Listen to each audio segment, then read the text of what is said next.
Bonjour, je m'appelle Jean-Sébastien Laurent, j'ai 36 ans, je suis français et donc je vais être ordonné prêtre le 12 septembre à Ars, je suis très heureux de ça.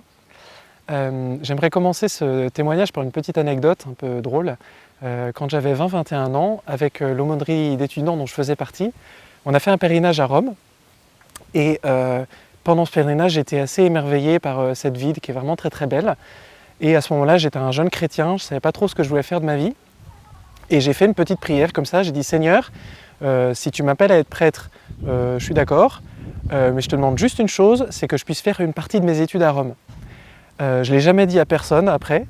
Et puis il y a 3 ans, notre supérieur général m'a dit tiens Jean-Sébastien, pour ta théologie, on te propose d'aller étudier à Rome. Alors j'ai dit tiens c'est drôle, j'avais fait cette prière, figure-toi. Donc je l'ai pris un petit peu comme un signe, une confirmation. Surtout c'était vraiment 3 belles années, très belles années au cœur de l'Église catholique pour me former à devenir prêtre. J'aimerais à présent partager un autre moment qui a été nettement plus fondateur dans mon appel. Quand j'avais 22 ans, donc je continuais mon petit cheminement pour savoir un peu ce que j'allais faire de ma vie, j'allais terminer mes études. Et puis pendant une messe, le prêtre priait, parmi les prières qu'il récitait, il priait pour que l'Eucharistie nous rende capables de devenir comme Jésus, entièrement donné à Dieu et aux autres. Quand j'ai entendu cette parole, j'ai su que c'était ça que je voulais faire. J'ai su que je voulais que toute ma vie soit entièrement donnée à Dieu et aux autres.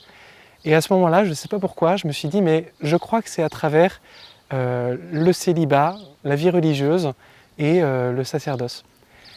J'ai continué mon petit chemin de discernement, je ne pouvais pas changer de vie comme ça, prendre une décision trop rapide, donc j'ai continué un peu à discerner. Et puis le Seigneur m'a dit un jour, à travers l'évangile de Jean au chapitre 21, mais est-ce que tu m'aimes plus ? Comment dans ta vie tu vas m'aimer le plus que tu peux ? Et j'ai su que c'était vraiment à travers cette vocation religieuse et le ministère sacerdotal. Je suis très heureux aujourd'hui de pouvoir dire oui au Seigneur, oui à l'Église pour vivre ce sacerdoce. Voilà, j'aimerais terminer ce témoignage en vous partageant un moment que j'ai vécu plus récemment. J'étais à Rome et un après-midi, j'allais prier dans une église après les cours.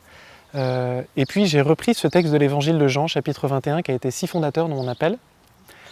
Et je disais au Seigneur, mais à ce moment-là, je me sentais un petit peu pauvre, je faisais face à certaines difficultés. Et je disais, mais Seigneur, comment tu vas faire dans ma vie pour que je puisse vivre ce ministère, ce sacerdoce, d'une manière qui soit heureuse et féconde ? Et en priant, le Seigneur m'a vraiment dit, mais c'est par ma grâce, c'est parce que je t'appelle, parce que c'est ce que je veux pour toi. Et je vais te donner ma grâce pour que tu puisses être heureux et fécond pendant ta vie. N'aie pas peur, tu peux y aller. Et c'est grâce à ça, c'est grâce à cette parole de Dieu que je dis oui, que je veux recevoir ce ministère et que je suis heureux de le recevoir pour vivre une vie heureuse et féconde avec le Seigneur.